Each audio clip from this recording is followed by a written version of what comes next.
I see a few people coming in, so I'm just giving it another minute, guys.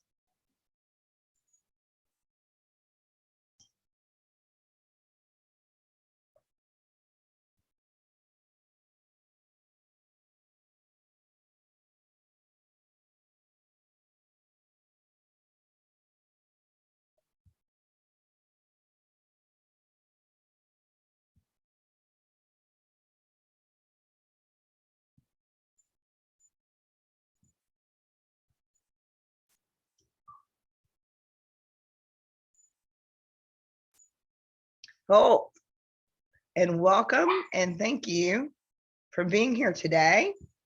This event is brought to you by the National American Indian and Alaska Native Childhood Trauma Center. We are located here at the University of Iowa College of Public Health, and we are the National Child Traumatic Stress Network. We are a Childhood Trauma TSA Category 2 grantee. Today's presentation is Words as Seeds.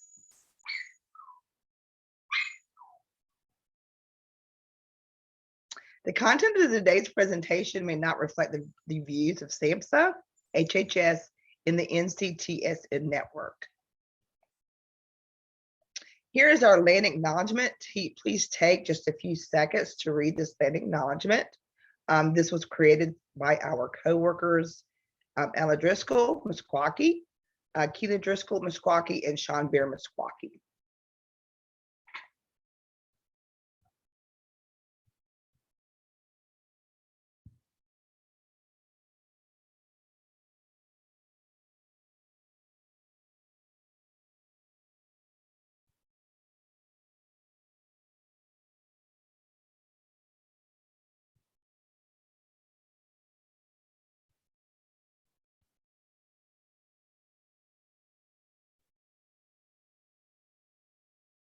Okay. Hello, and my name is Teresa Brewington. I am the co-director for the American Indian and Alaska Native National Child Traumatic Stress Initiative Category 2 grant that we actually were rewarded last September. So I'm very excited about that. I am Coharie enrolled and a Lumbee descendant. I live here with my husband and our granddaughter on the Meskwaki settlement, which is part of the Saxon Fox tribe of Mississippi. So I'm very glad and happy to be here today. I'm going to let Maya introduce our graduate research associate team. Hello, my name is Maya Davis, and I am a Master's of Public Health student here at the University of Iowa, and I am studying in the Department of Community and Behavioral Health. And I work as a graduate research assistant with Teresa with our new trauma grant. Next slide, please. And I also have the pleasure of introducing you to McKenna Clark, who is another fellow graduate research assistant with me, and she is pursuing a master's degree at the University of Iowa's school counseling program. And next slide, please. And as well as my fellow graduate research assistant, Eleanor Witt, who is also pursuing her master's degree at the University of Iowa's school counseling program. And I'll now turn it back over to Teresa. Thank you so much. Thank you, Maya. And I am so excited to have Tanaya Winder with us today. She is honestly I am one of her biggest fans, to be honest with you. Tanaya Winder is just absolutely beautiful. She has a beautiful soul, so I'm really excited about this presentation today. Tanaya is an author, she's a singer, she's a songwriter, and she's a poet as well as a motivational speaker. She comes from the intertribal lineage of the Southern Ute, the Pyramid, Lake Paiute, and Duckwater Shoshone Nations, where she is an enrolled citizen. Tanaya's performances and talks emphasize heart work, the life path one is meant to follow by using their gifts and passions. She blends storytelling, singing, and spoken words to teach about different expressions of love. Her specialties include youth empowerment and healing trauma through art. With that, we are going to go ahead and hand it over to Tanaya. And thank you again for everybody that is here today.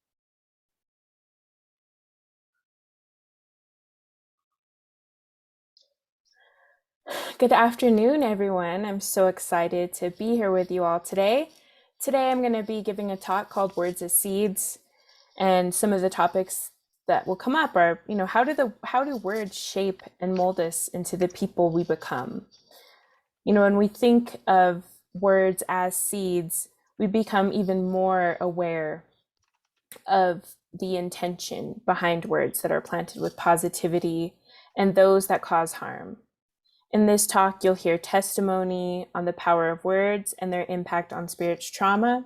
So I just wanted to let people know that today I'll be talking about some very real things about the reservation to prison pipeline system, about suicide.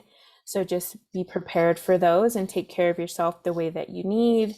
Get water, stretch, smudge, pray if you need, ground yourself. And I'll do my best to ground us throughout and trust that I'll hopefully leave us in an uplifted place at the end. But I just want to let people know and give that disclaimer. And again, thank you all for being here and the hard work that you all put into your communities and the people and that you serve just on a daily basis. So just a quick overview of what we're going to be discussing today is if you've come to my last session or future ones, just know I always try to start and end with a grounding exercise. So I'll do that. I'll talk a little bit about that concept of words as seeds and thinking about our life as gardens, and to just keep that in the back of your mind throughout, who are those positive, plants in your life, who are those positive flowers, or maybe who sustains you, like maybe food we plant. And, we unfortunately, we all get those weeds in the garden of our life, and you gotta pull them out there. You gotta weed every now and then just to make sure that you tend your garden so that your healing can grow, other things can grow. So I'll talk about that, about planting and harvesting seeds as well. So what I hope that you're able to take away from this presentation is you'll hear me do a lot of storytelling. As Indigenous people, we love telling stories. It's one of the ways that we learn. One of my uncles from my Paiute side, he would always say, when I was a little boy, I would sit around the fire and my grandma would tell me stories. And so I remember the beginning of those stories so well. But by the end of the story, I would fall asleep. And now that he's an elder, he says, I have to make up the ending to some of these stories. But stories teach us so much. So in hearing my stories, I hope that you will be empowered to use your story as well. I always like to say my little disclaimer, I'm not somebody super special and all important. I'm just a regular person from my small hometown, my small reservation, and there's dozens of people more talented than me in my community, hundreds of people more talented all across the world, and each of you has your voice and your stories, and those are important points of connection for people, and for you as well. I had heard once, that the shortest distance between two people in the world the shortest distance between two people is a story, and it's what connects us. So again, I'll be sharing some stories. I hope it motivates you to share your stories as well as those points of connection. And in those stories, I will be sharing about some inequities that we face as Indigenous people, about how those have literally impacted the work, the heart work, and how I've done my best to try to build my resiliency from those things. And I hope that you can pull that from your own stories and your own experiences, from the real lived stories and experiences of the people that you work with. And then lastly, because we're talking about words as seeds, I encourage everybody to identify ways you can plant seeds of positivity, in your life, both personally and professionally. So we'll start with the getting grounded. And so for this one, I'm actually going to open with a song on my guitar. So let me just get that out really quickly. And I'll stop my sharing for that part so you can see So this song, for me, part of those things, those traumas that have happened to us as Indigenous people, as you know, surviving so many different things, the boarding school experience, our language being stolen, our language being taken away. And so for me, one of those ways to try to heal the mourning and loss of not having my language, of not, my grandmother not feeling valued enough or worthy, because boarding school, literally beats that out of people. So she didn't pass it on to my mom. She didn't pass it on to me. And I used to feel such guilt about not taking more time to learn, not trying to learn.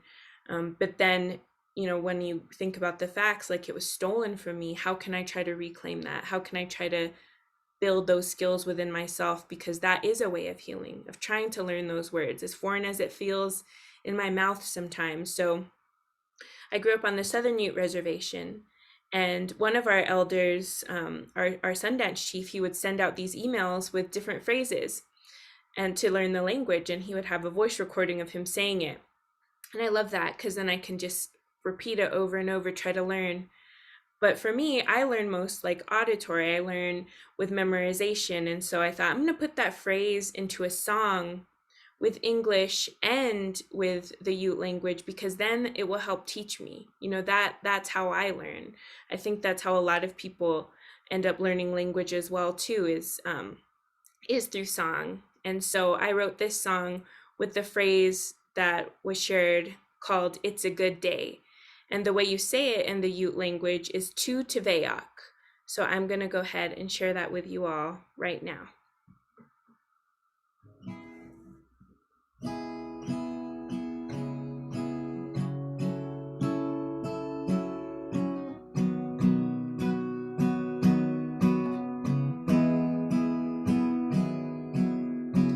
Woke up this morning to greet the day, lit my sage to give thanks and began to pray. Hey, I ask Creator, do what you can to guide my path. That's all I ask.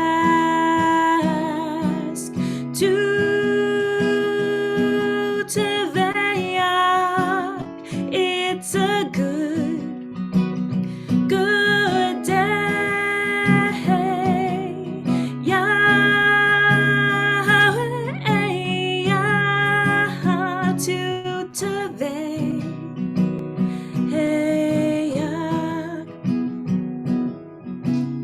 Let me serve the ones who need to see what truths you've placed in my heart. Help me find the ones who teach lessons I need to carry on to Teveyak. It's a good day. Yahweh, to Teveyak.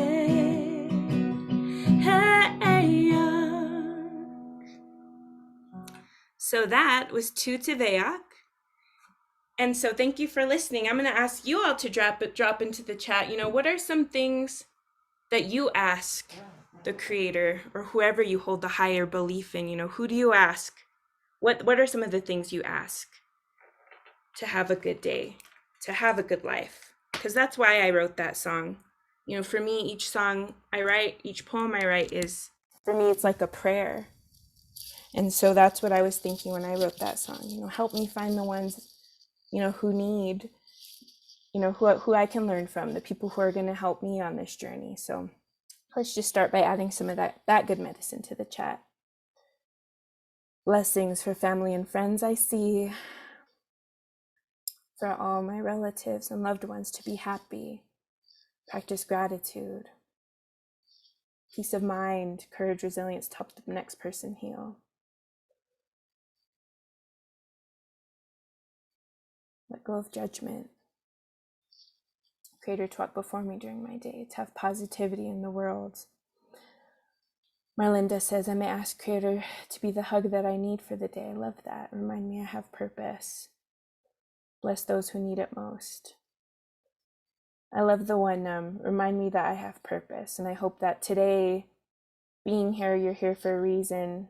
You're in the work that you're doing for a reason, but you literally signed up for this and came to this space for a reason, and that each of you has a purpose. You're on this earth for a purpose, and sometimes that purpose changes, sometimes it's hard, but we're here together, as Ursula says, to inspire and help others. So let's all take these good intentions and prayers with us throughout the day. Pray for protection for my family, children, guidance and courage, Amanda says. For health and strength to get through today's struggles, to get past the yesterdays. Great. So keep those things in mind too as we walk forward on this path today, as after you leave here and continue into the rest of your week and weekend, to carry those good thoughts with you and to think about them. You know, when we talk about our life gardens. So when we think of our life gardens, you all can see the PowerPoint, right? Can people see the PowerPoint? Yes, we can. Okay, We're good great. today.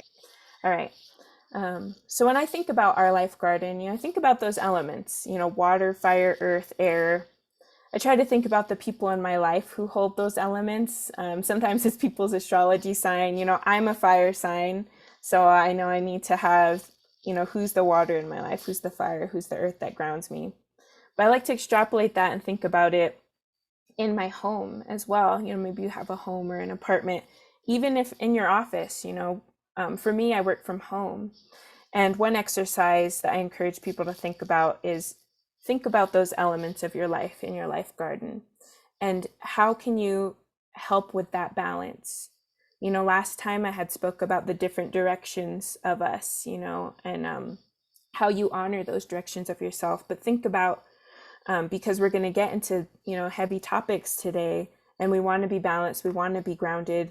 Maybe some of us feel more grounded by water, maybe some of us feel more grounded by earth, but think, how can you bring those into your everyday life? For instance, on my desk, I have a cup of water. I pray to that water every morning. Can it nourish my body how I need? I'll drink a glass of water if I'm nervous, or maybe have an intense conversation, like purposefully go take a bath, go take a shower, drink some water. Fire, I love candles. I'll have scented candles in my office. I'll smudge in my office to bring in that element. Earth is something that I am lacking in my office space. I can go outside and put my feet on earth, but maybe some of you have plants in your office, maybe dirt from someplace special you visited. I don't know. Air, I like using those diffusers with essential oils that smell good, or having the fan going, or opening the window, letting that fresh air in. So, and again, I invite you all to share in the chat, because this is good for us to get ideas from each other too. How do you incorporate some of these elements into your life? If you do, feel free to drop those into the chat.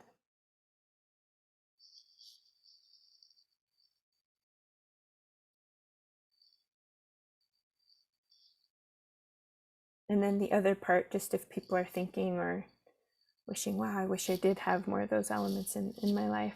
The other thing I encourage people to share is just because we're going to be talking about seeds, the gardens of our life. What are some seeds that were planted in you as a child, as a young person? And so I'll give an example of this. For me, I'll give a positive and a negative. For me, when I was little, my family was like, you're going to go be a lawyer. You're going to be a lawyer, go to Stanford, save Leonard Peltier. So it really planted that seed in me. Like, I'm going to be a lawyer. I'm going to go to Stanford. And, that gave me some positive direction in my life, but I've had, people say like, well, you're not good enough. Like, you're better at sports than you are at school. And so that really rocked my confidence in school. Someone planted that seed in me that I wasn't good enough. So if people are comfortable, like drop into the chat too. What are some seeds that were planted in you as a young child? What are some words people spoke over your life that you held on to for better or for worse, that gave you, direction, that gave you that path to follow, that roadmap? What are some seeds that were planted in you as a child or a young person? Okay, someone got to keep your head up. Faith, spirituality.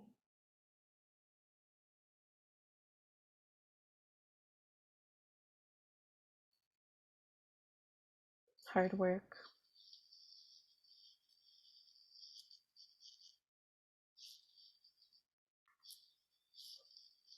You can't do math, you'll never make it in college.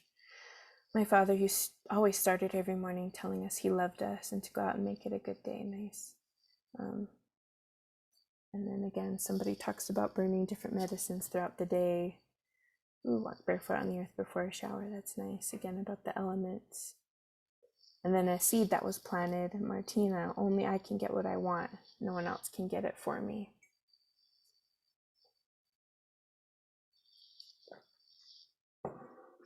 Another seed that somebody planted in me, not as a child, but as an adult, that I'm reminded of now, sharing with you all as we're talking about these elements. Another youth worker, because I used to, when I worked directly with youth, I used to really struggle with, and I'm sure you all can relate, like the things you carry, like that emotional energy, like the spirit energy when you've had those heavy days. And I said, I sometimes am bringing that home. I'm yelling at my loved ones, or I'm short with them. I snap, or I get frustrated, and I go into this frenzy of wanting to clean. I like to clean because it gives me control. But, and this other youth worker, he said, well, you know what? I smudge in my office when I leave, like, let me leave this here. And then I smudge when I'm home, like to just literally cleanse it off. So there's bringing in that fire, there's bringing in that air. And so that was a seed he planted, and I still, like, it resonates with me today, because that I let that seed take life, and it was grown into this plant. And I just wanted to share that too. And someone said, Oshanoa, hey, good to see you here. I remember hearing people saying Indians are lazy. It made me become an incredibly invested hard worker. Yes, I remember sharing something like that when I was working at a predominantly white nonprofit, when we didn't have to track our hours because we were salaried, but all the BIPOC employees were always putting every little thing, like I'm leaving for an oil change, I'm leaving for this. And some of my white coworkers were like, oh geez, these people are so self-important, sharing every little thing where they're going, like, we don't care, just go. And I had said, like, we've grown up with this stereotype that we're lazy, like we overcompensate, like we've had to work twice as hard. And she's like, blew her mind. She didn't even think about it that way. And then Darius says, if you don't like the way something is, change the way you think about it. I never understood this as a young child, but as I got older, I realized life is about perspective, and we can choose to look at the good or the bad things.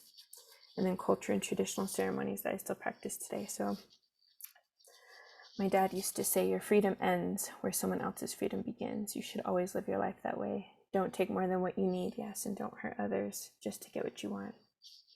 So thank you all for sharing that. It's a good mix of some positive seeds, some harmful seeds, and you can see how those impact a person. So now I'm going to get into the storytelling aspect of it. And, in my previous role, I worked, like I said, with education, with working with to get young Indigenous students into these spaces, that weren't necessarily designed for us. So I'm going to share some facts as well, just to help put things in perspective, because it was hard working in that space, trying to get students interested in college and wanting to go to college, when we all know there's a unique trauma that comes with education. There's boarding schools, a forced assimilation, removal from ancestral homelands, language loss, trying to eradicate our Indigenous values and imposing these Western ones. So education has been greatly weaponized against us as Indigenous people.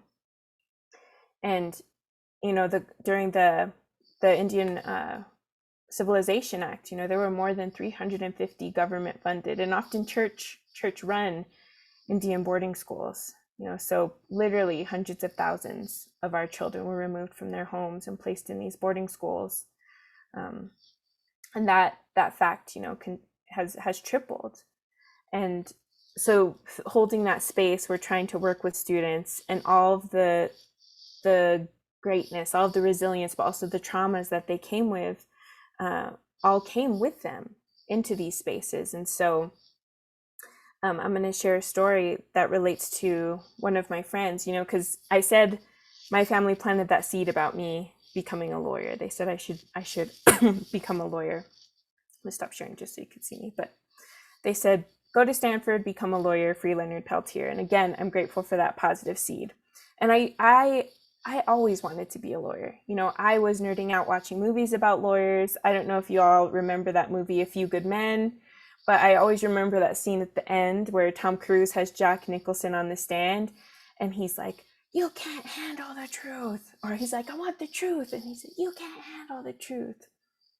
And I loved that part, because I thought that if you followed the rules, if you worked towards the truth, that things would be good.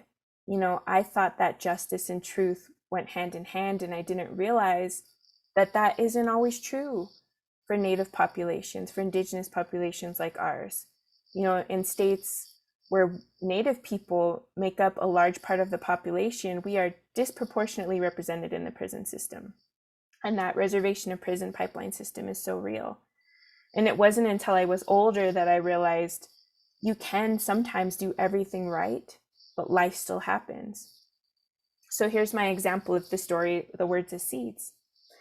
I remember being in 3rd grade, just this cool little person, and I had this best friend, and his name was George. And we did everything together. Before cell phones, when the phone was connected to the wall, we would call each other every day. And, just like to make sure we were matching, we would say, are you going to wear overalls or shorts? Like we wanted to just be matching. We were inseparable, and we loved reading. We were both in the advanced reading group.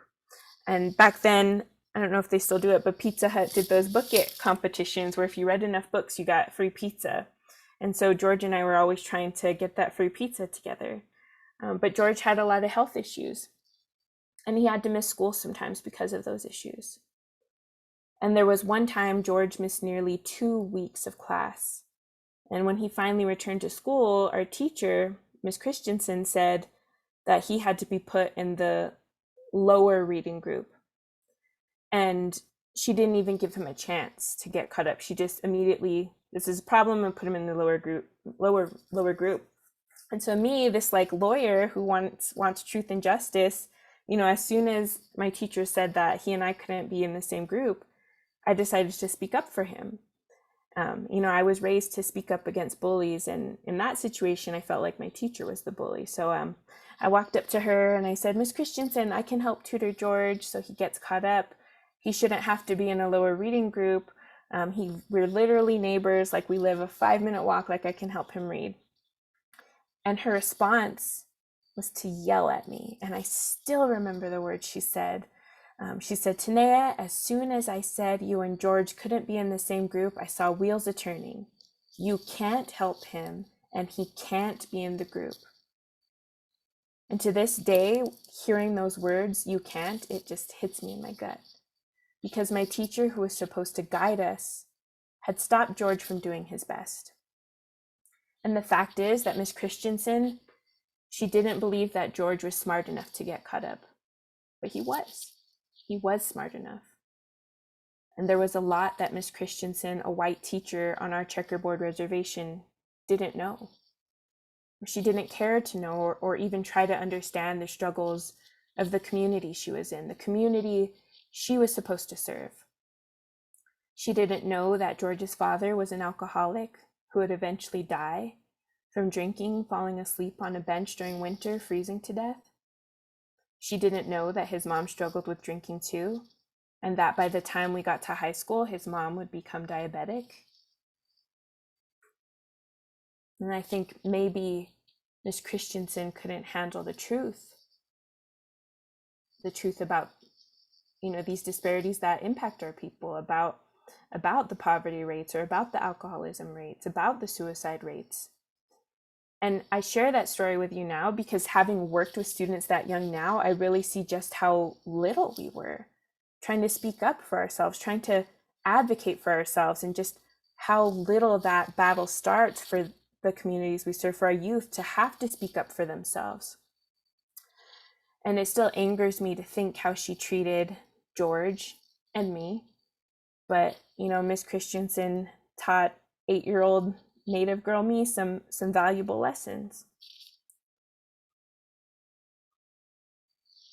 She taught me that not everyone who acts like they're in your corner actually is, and that in this life, especially in education, you're going to have to learn to advocate for yourself, and that some people and institutions and organizations who are supposed to support you don't always end up doing that.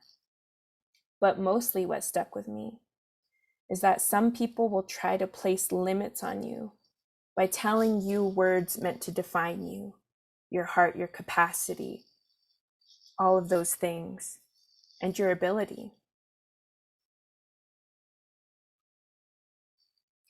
My mom is actually the one who put in me this phrase about words as seeds. And she always said, be careful of the words you say, because once you speak it, you give life to it. Words have power. They have the power to uplift, they have the power to empower, but they also have the power to harm. And we're in the business of healing, working with people, providing services. And just like doctors have that Hippocratic oath, like we have that too. Like our words should do no harm. And the seeds we plant should be planted with good intentions. And to this day, it still angers me that the words that Miss Christensen planted in 8-year-old George was the message that he was not enough. And that seed of doubt she planted in him as a child carried through to high school. And George thought he wasn't smart enough to be in school with the rest of us. So he switched to alternative school. And from there, our paths were forever diverged. More than 60% of US high school students go on to college, while only 17% of Native students are able to continue their education after college. And there's a Lumbee professor from University of Arizona, and his name's Dr. Brian Brayboy, and he has a statistic from his studies that says, currently for every 100 Native students that enroll in 9th grade, only 48 will graduate. And of those 48, only 20 will go on to post-secondary institution. And of those 20, only 1 will attain a degree. That's 1 out of 100 Native 9th graders who get a college degree, which means it takes 2,500 Native 9th graders to create 1 master's and 7,500 to create 1 PhD. So if you're out there and you have your bachelor's or your master's or your PhD, or you're working on it, know that you are that 1 in 2,500. You are that 1 in 7,500, that you have that power to be that example for other people. And I know sometimes hearing statistics like that can feel like, man, like the odds are stacked against us. And what do you do when the world is stacked against you like that? Like, how do you move forward?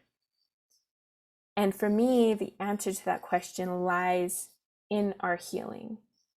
For me, who's always been this type A, goal-driven, like I'm supposed to go to Stanford person, I always have thought when I was younger that everything was like an achievement, a goalpost, like I got to tick off all these things off my to-do list.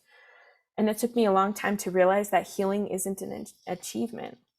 It's not a goalpost or a destination or this magical place of peace you arrive at one day. It's a process. Not only that, but it's an ongoing process that continues each and every day.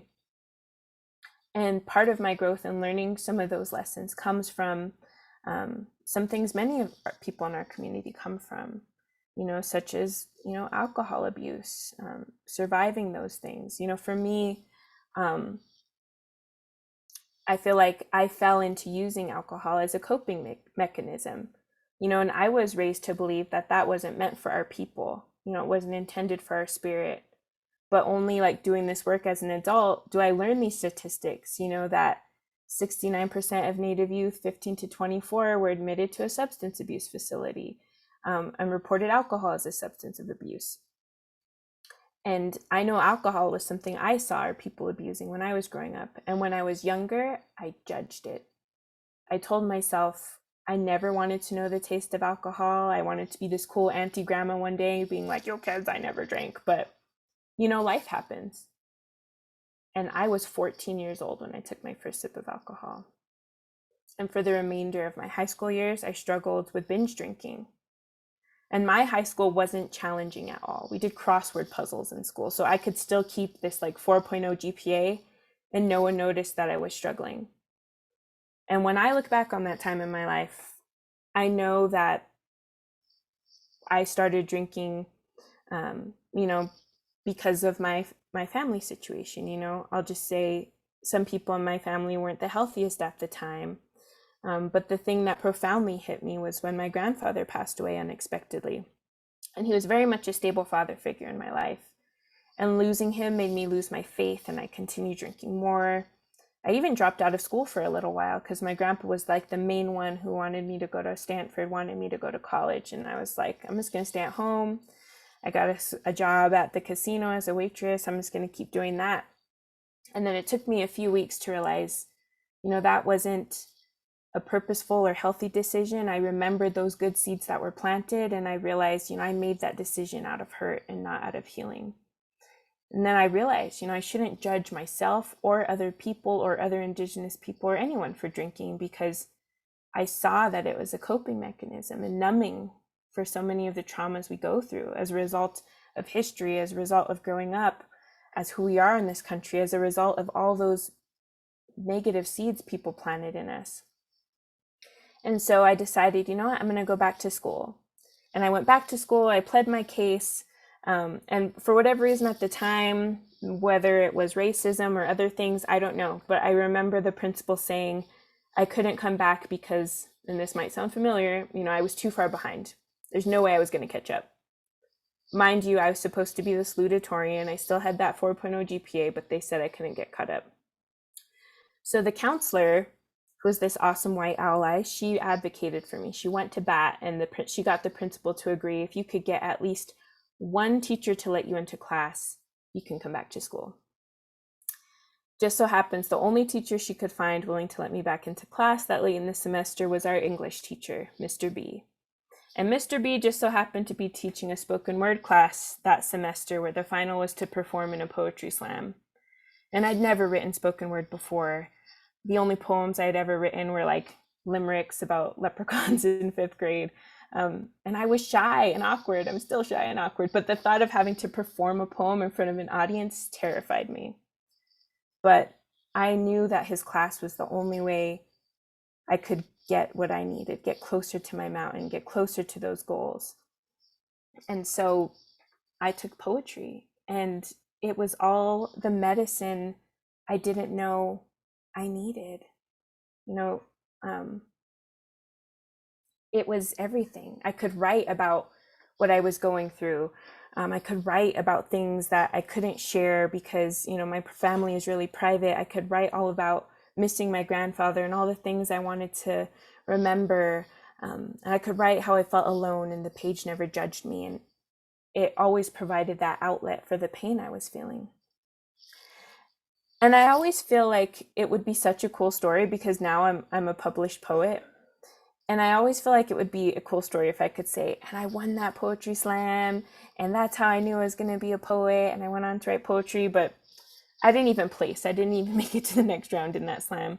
But for the first time in my life, that didn't matter. It wasn't about being the best. It wasn't about, showing all these skills I had. It was just about how poetry made me feel. And I share that because that gave me some tools that planted the seeds of things I didn't know that I would need to survive. And with every seed planted, there are roots. And the seeds, the roots that came from that experience with Mr. B was that, hope and healing and help can come from the most unexpected places, and that, someone else can offer you all the tools in the world to heal yourself. Here, do reflective writing, or here, go to therapy, or here, do this, but only you hold the power to actually heal yourself. And for me, poetry and storytelling was that medicine. And so now I'm going to take you to something a little bit more intense. And I'm thinking of it as moments of impact. And that's why I put the shattered glass there, because I've been told to think about our interactions with other people, like as if we're all, glass. If you see the glass, you got a window there, like maybe you see all these little fingerprints, but that's how we are as people, as human beings. We are these precious things. And anytime somebody connects with us or impacts us, it's like adding those fingerprints onto a person. And so again, you have to be careful and intentional with that, with those moments of impact. And for me, one of the moments of impact that stands out in my mind has to do with losing my friend to suicide. And so for me, I thought once I got into Stanford, that was my goal, like everything's smooth sailing. But I didn't realize, like, you can be the most successful person, but you can't outrun your trauma. Like, it follows you, it goes with you. And that hurt that I was carrying, those negative coping mechanisms that I had, even though I had poetry in my pocket, I still had those negative ones, followed me.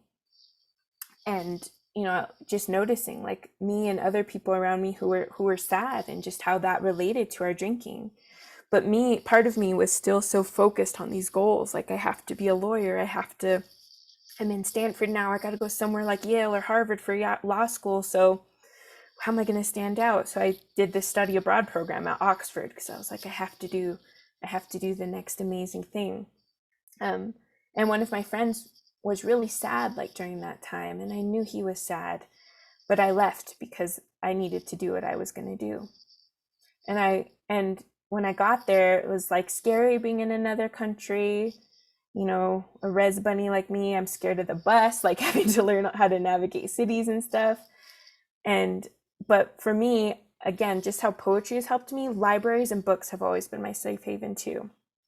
When I was a little girl, my aunties used to take my sister and cousin and I to libraries. Probably, it was free, it had air conditioning, but we loved it. They would give us these assignments, and we would go look throughout the library for different albums or different books, and it was so much fun. And so when I got to Oxford, I could not wait to set foot in this beautiful library called the Bodleian.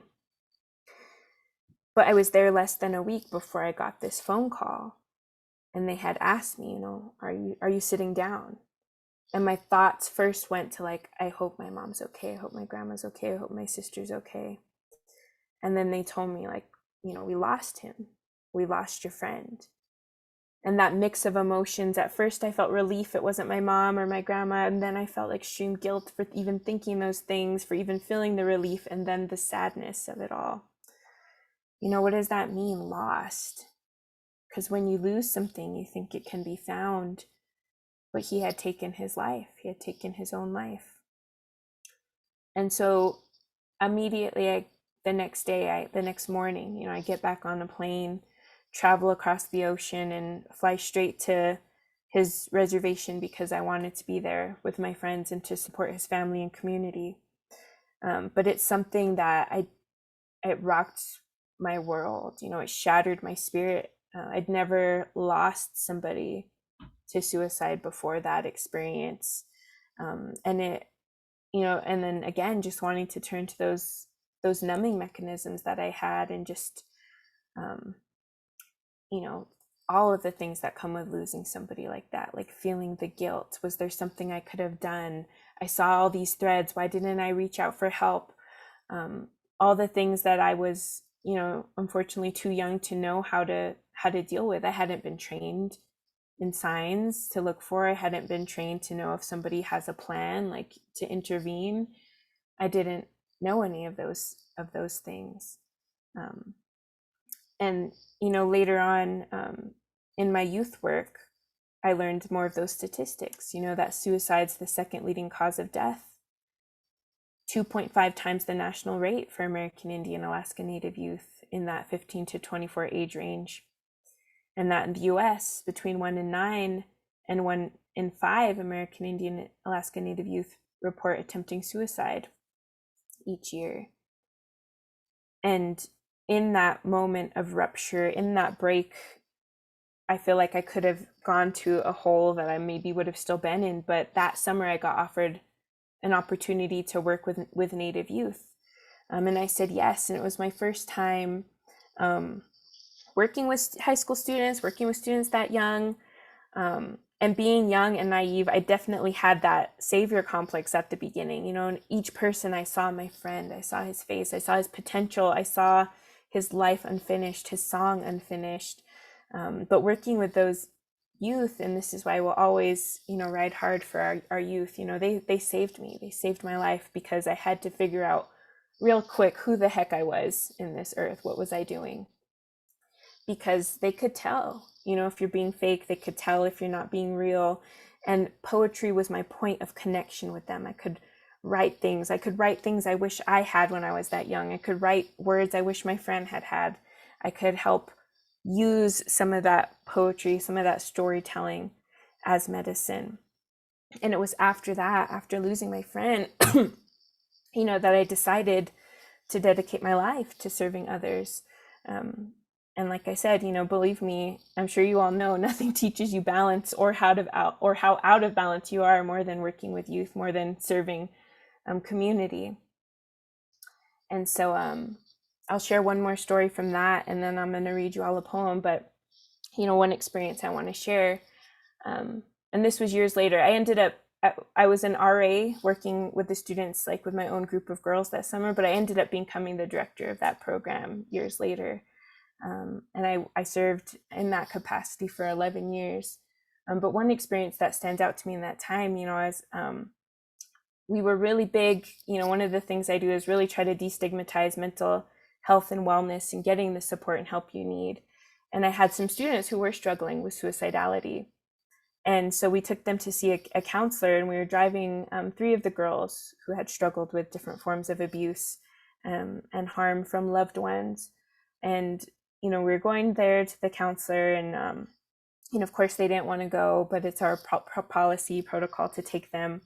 And they got that support that they needed. They got some tools. But what I remember most about that experience is our drive back to the dorms after the students got to speak with the counselor. And at the time, there was a popular song out by the artist Logic, you know, that 1-800-273-8255, the National Suicide Prevention Lifeline. And it came on the radio, the song. And the students, who are all Indigenous girls, you know, they were belting out at the top of their lungs, you know, I feel like my life ain't mine. I don't want to be alive. I don't want to be alive. I just want to die today. And hearing them sing it at the top of their lungs along with the radio, it took the wind out of me, you know, because I could feel that they meant it. And that in that moment, in real time, they were processing their pain through art. And after the song ended, you know, again, storytelling as medicine, laughter as medicine. We just shared some funny stories from our lives and laughed and sang along to every song that came on the radio afterward, belting it out at the top of our lungs. And, you know, it was in those moments, in those breaths between laughing and singing, that I knew they were going to be okay, that we were okay. And I remember thinking, like, I feel grateful to bear witness to this moment with everything that's led me here. My friend George and his struggles, to losing my friend who took his life, and to being here in this moment with these girls, realizing, you know, that music and lyrics was part of their lifeline, you know. And I hold that memory because sometimes when I need to be reminded of the power of storytelling, I think about that, you know, because providing those tools of expression sometimes can be that lifeline for people. And so with that, I'm going to share a poem. Again, the topic, it does have to do with suicidality and things like that. But for me, writing music or poetry, storytelling, like those help bring things together. And this is a poem that deals with some of those things. And based on the stories I've told, you can tell which parts come with it. But this poem is called Back to the Beginning, and it's from my book, Words Like Love. And the first time I performed this poem, actually, performed it for a middle school on a reservation in Minnesota. And I always wanted to do like a funny joke at the beginning, like about Cher, because I wanted to call this poem "If I Could Turn Back Time," like if I could turn back time. But the kids, they had no idea who Cher was, so I felt like really old. And so I said, "Well, what do you guys want to call the poem?" They said, "Call it Back to the Beginning." So here it is. Sometimes I wish we could start back at the beginning. Turn our existence into a videotape, call it life.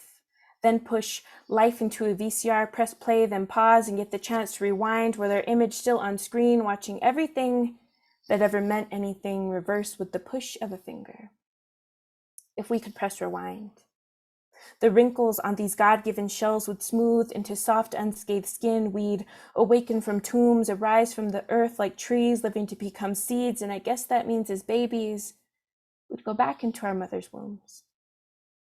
If we could press rewind, mothers or fathers who abandoned their sons or daughters wouldn't walk away, but return, run backwards, turning towards their children so they would never have to look into eyes that ever saw them as unworthy of keeping.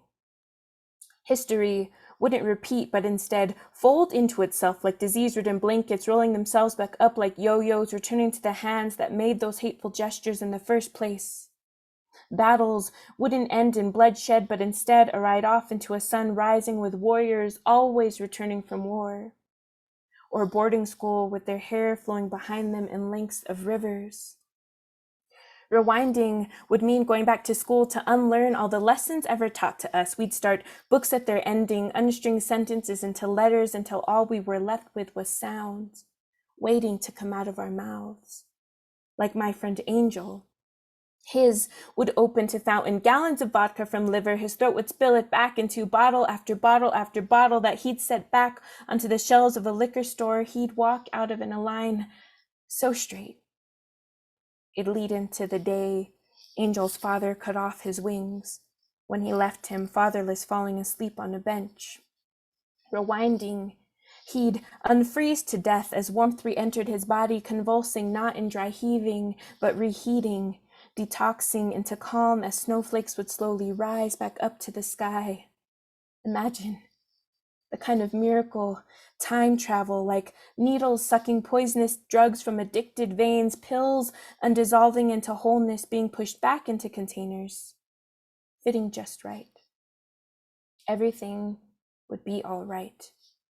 And for our youth who contemplated taking their own lives or committed suicide, would feel blood flow back into open cuts, their veins pulsing with life that knows its worth, saving so much that determined hands repeatedly pull away razors from wrists, leaving behind no scar, no trace, not even the memory. And any fist that hit someone in rage or abuse would loosen into outstretched arms to call you home instead of the bullet-shaped holes making their way back into the guns or mouths that shot them in the first place. If we could rewind, maybe I could remember if I ever said anything to hurt Angel.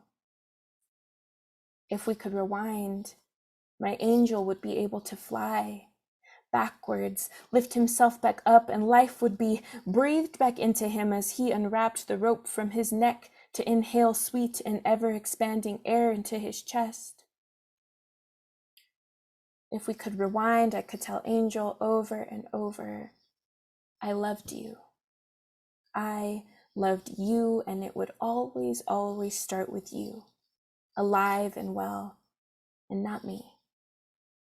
I'd gladly give up every poem I have ever spoken, have my mouth call back each and every one of them from your ears back into my pen's failed attempts at trying to put back together the splintered pieces of our hearts, our hearts, our hearts, staring at a blank page, wishing we could begin again.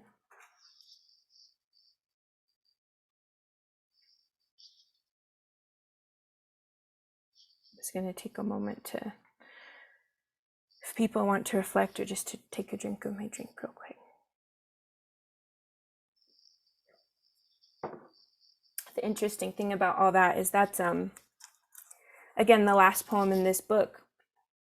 And so after losing my friend to suicide came that pivot, came that turning point. One activity I like to do with my students and community is just to ask, if you could have any superhero power in the world, what would it be and why? And I had a student say once, my superpower would be healing people. And I loved that so much. And I, when I think back on that time in my life, it was very painful.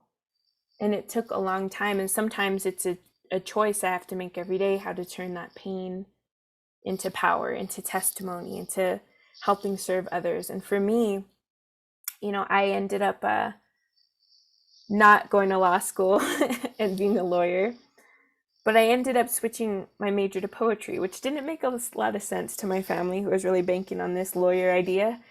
But I wrote, working with those students made me want to write, and I went to grad school and I wrote this book. And, maybe 5 years after writing this book, I got invited back to England with some artist friends of mine to Liverpool. And when the organizer heard about my story, about being at Oxford at the time and not getting to go to the Bodleian, she set up a trip for us to go to Oxford. And for me, having lost, being there overseas, when I learned I lost my friend to suicide, I know I left part of my spirit there. I left a part of myself there. I had been walking unwhole in the world for 9 years.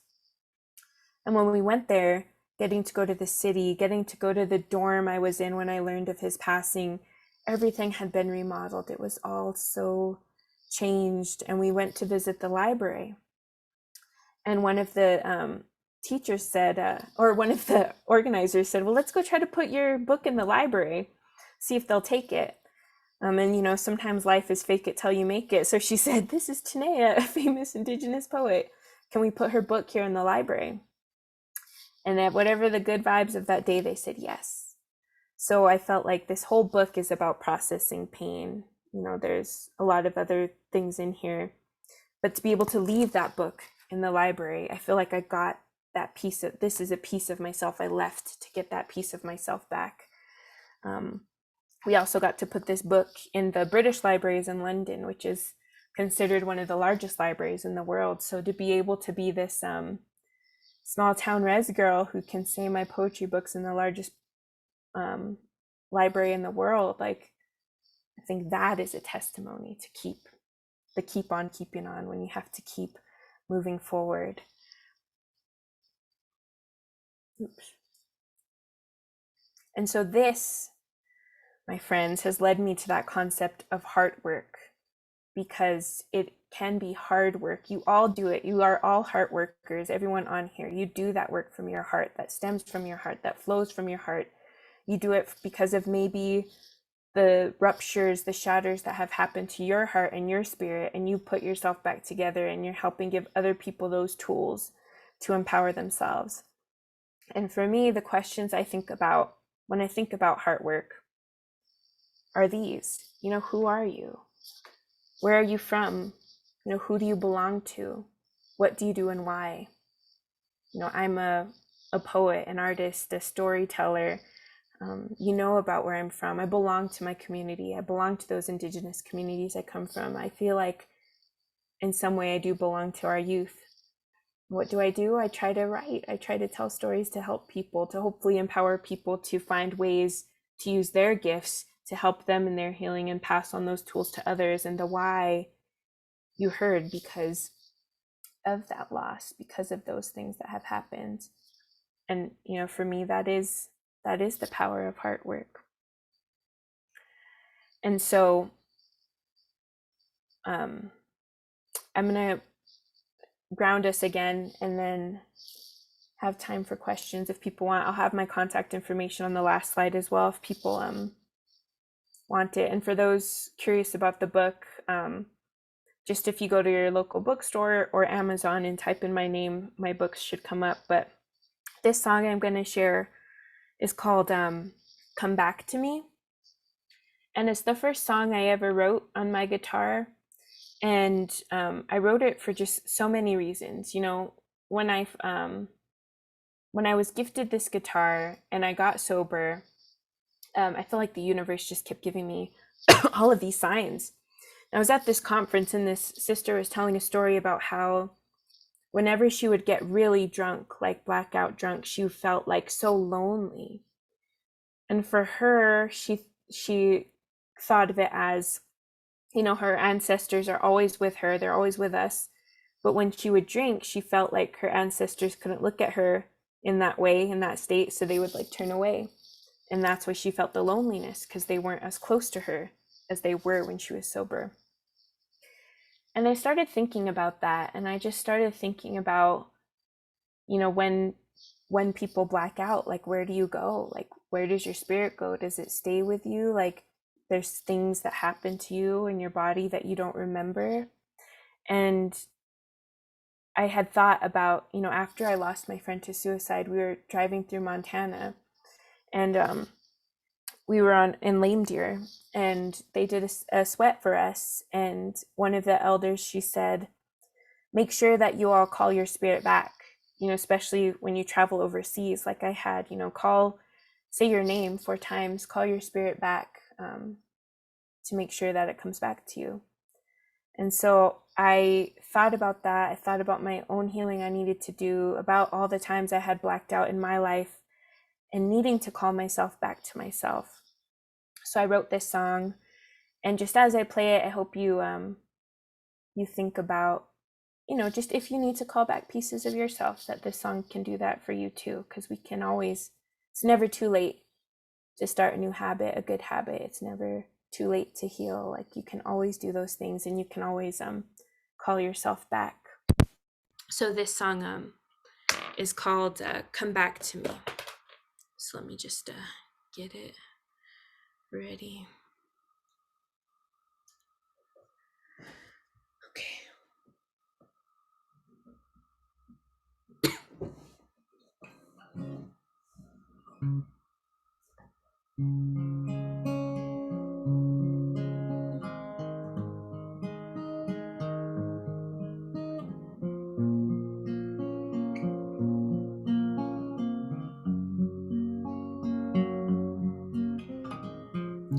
I'm trying to find my place in this world, but it's hard to heal, holding so much hurt.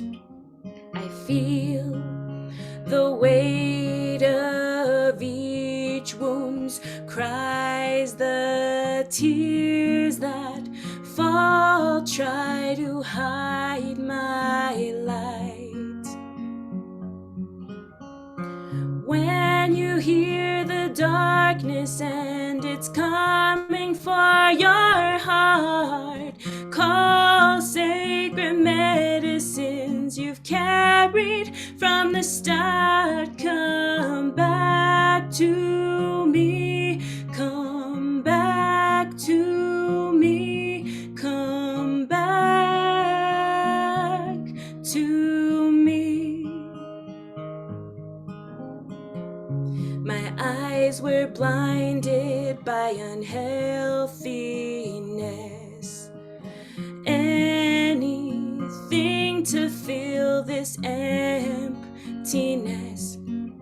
I've stumbled and I've fallen over misplaced dreams, wanting a taste of something just to feel anything.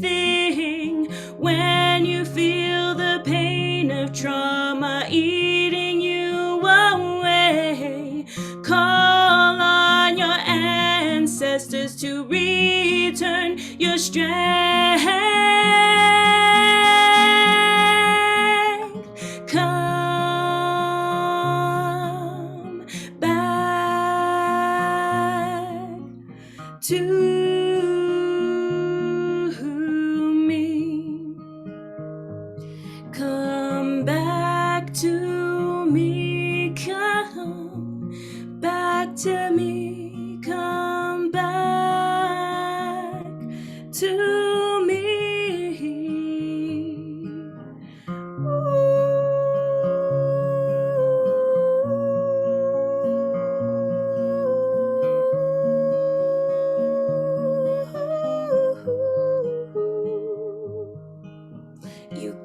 get to find the pieces you thought you ever lost. Reach deep inside to call back your heart.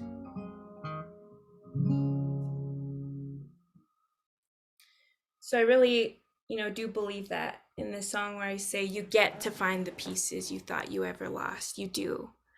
All of those words people spoke about you that tried to define you or limit you, all of those experiences that feel like they broke you or took something from you. Like you always have the power in your own beliefs, in your own cultures, to heal yourself, to call yourself back. So I'm just going to share the slide with my contact info for anybody who wants it. And I'll let, I think, Teresa facilitate if people have questions, but just thank you all for listening and being present and letting me share. Togoyak. Tanaya, everybody will get a copy of the slides today or no? Yes. Okay, because a lot of people was already texting me saying, hey, I want her contact information. Cool. We should Yes. send it out that way. Yes. Yes, because they also see the beauty in you that I see. I just want to say thank you. From the bottom of my heart. Truly thank you. I think we do have times for questions. If anybody wants to have any questions or any comments, we'll be glad to take that time now to do so.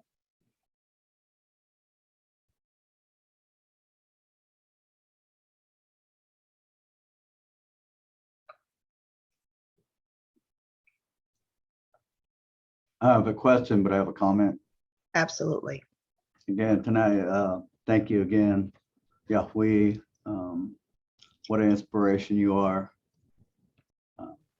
as a young Native woman, and I appreciate you. And it's powerful, it's beautiful what you shared with us. And so continue to be that, what Creator has guided you to be. And we need more. We need more of you, in our community. So, I just, thank you for the bottom of my heart for, giving us hope. Thank you. Thank you, Dean. And I'm crying. So I'm going to have to second Dean. You're just a beautiful soul. And I'm proud to call you a Native sister. And we do need more of you across Indian country. We need this healing for our people. So thank you, Dean, for acknowledging that. And Tanaya, my heart, you touched me so much in so many ways. Thank you.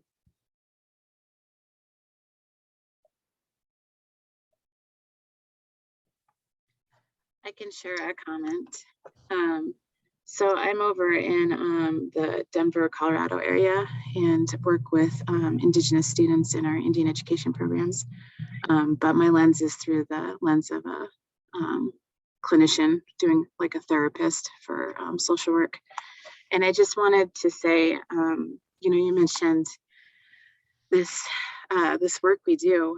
I mean, when I think about like what's happening after COVID and in all these like things that are like built upon systems that are already inequitable and are already challenges for our people. I think you shared something about that work and really taking care of ourselves, because this is really sacred work that we all do.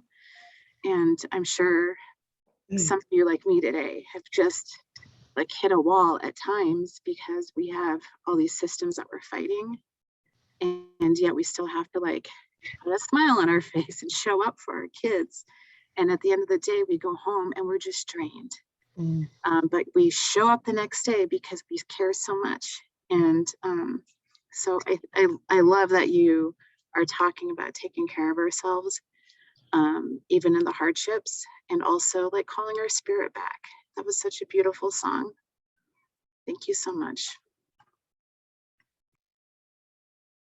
Thank you, Shanoa, for sharing and for the work you do. I've heard such amazing things about you. I'm sad I didn't get to work with you more before I left the area. But yeah, I think that's the hardest thing. Just even in my day job, we were just talking about that same thing too, like just pushing, like getting to the burnout. And everyone's like, it's on you to just say I need time off or advocate, but we're like, it's not that easy, you know, like, and there's times your spirit keeps pushing through with that hard work and then your body just literally gives out. I know some of us probably get sick or colds, like when we're just carrying all that and pushing to the limit, and it's hard to not get to that point. So just finding, you know, I don't hate the word accountability. I like accountability, but like, I don't want to call it like accountability buddies, but just people that we can check in with that can, you know, sometimes you literally need someone to tell you, like my husband will be like, turn off your laptop, like just sit and relax. And I'm like, but I gotta like, can I listen to this webinar while I'm doing it? It's like, no, like just go, like take a nap, just rest. And,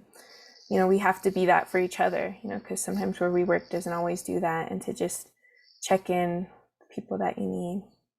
And I know that's not easy, and then I'm making it sound easy, but we each hopefully can find out what works for us, and you know, doing those little things. Like I really do encourage people, like put those elements in your workspace, in your desk, like ground yourself. If you're crying and those tears are flowing, like get to some earth or hold your plants or like go take a walk outside, those things. But thank you.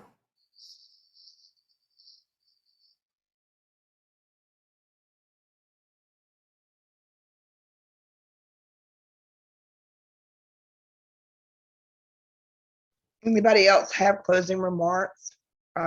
Anything they want to say? Any questions? I don't know if I feel good or I feel bad. I feel good. I'm touched. I'm emotional though. And I think that's why you're blessed. You have you just have a beautiful soul today, and you truly do. Hi, this is Andrea from Hopi Behavioral Health. I skipped another noon webinar to listen, and I'm so thankful I did. I think on a lot of levels, it's been very inspiring, your message. We have a lot of young Native youth that are so talented with various, you know, art talents. Mm-hmm. But because of their traumas, they're not reaching those potentials. It's not coming out. And so you really provided a message of hope and inspiration. And thank you. Thank you for your presentation. And I hope we meet again. And I hope a lot of our youth can, and our young adult population can somewhere along the way hear your message and find that inspiration to use their artist talents to get through a lot of the hurdles and traumas and the things that they need to work through to move on to be a really good and confident individual. So thank you for sharing your message, Asquali. Thank you. And I just want to say too, like one thing to try to remind ourselves and like our youth and people we work with too, is just, you know, even if things have happened to your body or somebody's done something or said something to you, that no one can touch your spirit. You know, your spirit is always sacred. Your spirit is always whole, always there. And just to remind people that they have that power in them too. But if people are interested in learning too, like I'm happy to do writing workshops for your community or your coworkers, or to come or to just train you what I would do. Like this is so important to me. Like I am happy to just help people however they need, or if you want to learn how to do some of those things, like I'm happy to share.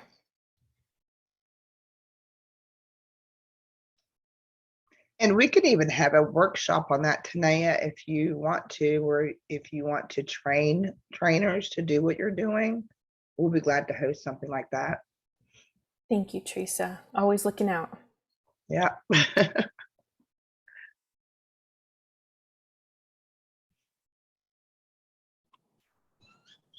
If you're interested in something like that, contact us, let us know. We will be glad to put something like that together. Are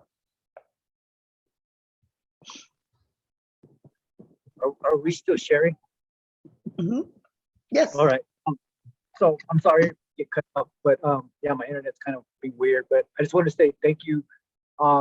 It's so amazing how how life kind of just unfolds, right, everything happens at the right moments. And I didn't know exactly what was going to be shared here. I just, I got the information from a colleague of mine.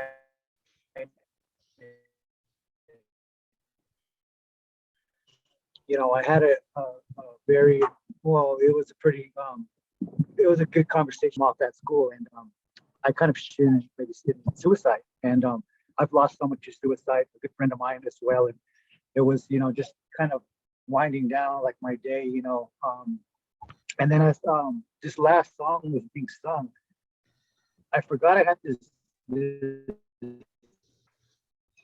bracelet, and it's a yes to life. It's the campaign for yes to life for suicide assist. And so it was amazing just how everything unfolded, and I just want to thank you for having this the webinar. It was awesome. So like, man, it was really emotional, and I think that everything happens for a reason. I'm gonna get that book. Thank you. Thank you, Laramie.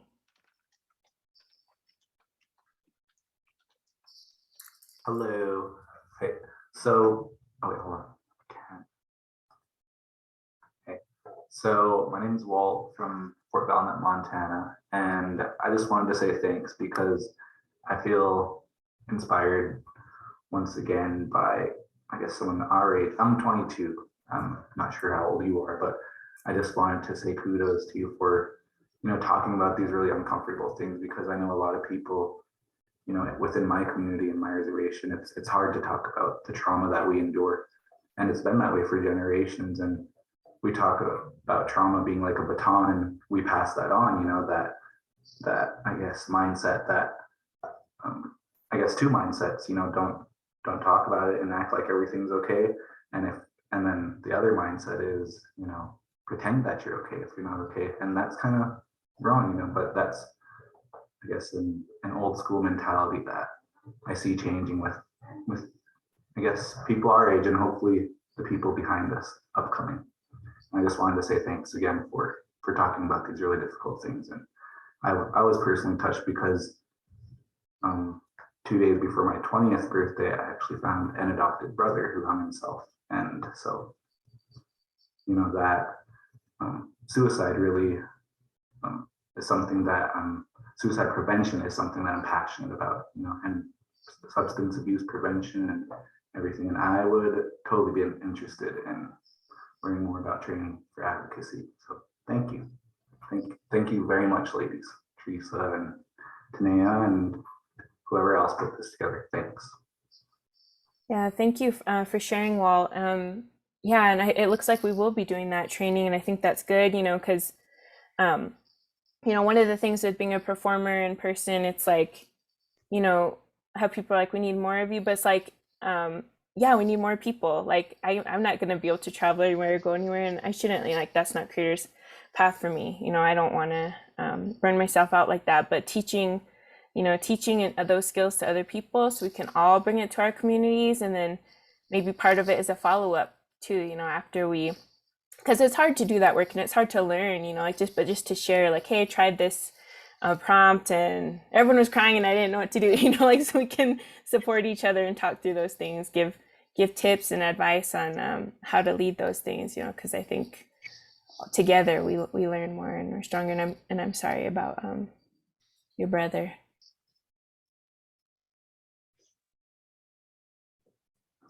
Thank you. And I'm gonna log off. You ladies have a good rest of your day, and thanks again. And everyone else, peace out from Montana. Peace out.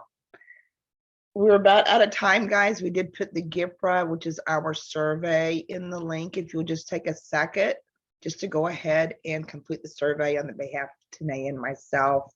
It just helps us make sure that we bring more like Tanaya, and we definitely want more of Tanaya.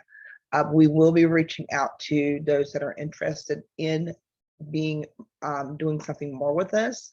we can do something like a train the trainer or cohort, or we even have Tanaya to provide ongoing support for those that want to go out into any country and do something like this similar. Because yes, Tanaya is only one person. And I love that her passion is to help her people spread this throughout. So I think that's wonderful. Great question, Phil. And we could maybe work out something or some type of certification. We are not a CEU educational certified. However, are you referring to that or mental health? It just depends.